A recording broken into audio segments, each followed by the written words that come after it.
Il y avait une fois une fille nommée Hawa, dont la meilleure amie Fatou avait déménagé dans une ville voisine et avait donc changé d'école. Hawa continuait à envoyer des messages à Fatou, mais les réponses de celle-ci devenaient de plus en plus rares. Pour son anniversaire, Hawa était très excitée que sa meilleure amie vienne, mais elle reçut ensuite un message de Fatou disant qu'elle était malade et devait rester à la maison. Hawa était très triste et se mit à pleurer. Son frère essaya de la réconforter, mais elle pleura sur son épaule, se sentant comme si elle perdait sa meilleure amie. Son frère se leva soudainement et dit « Allez, viens, on va fêter ton 18e anniversaire. » Il l'emmena dans un bar où elle n'était jamais allée auparavant.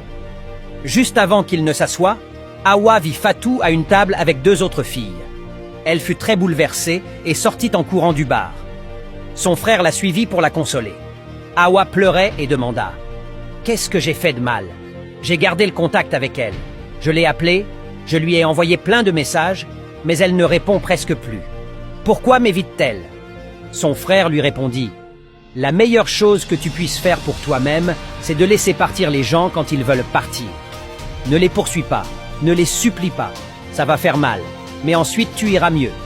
Quand on arrête de vouloir retenir les gens, on laisse de la place pour ceux qui méritent vraiment d'être dans nos vies. » À ce moment-là, Hawa comprit qu'aimer quelqu'un veut aussi dire savoir le laisser partir. Que Dieu nous aide à accepter ceux qui s'éloignent et à faire de la place dans nos vies pour ceux qui y appartiennent vraiment. Si tu es d'accord avec cette prière, commente Amen et abonne-toi.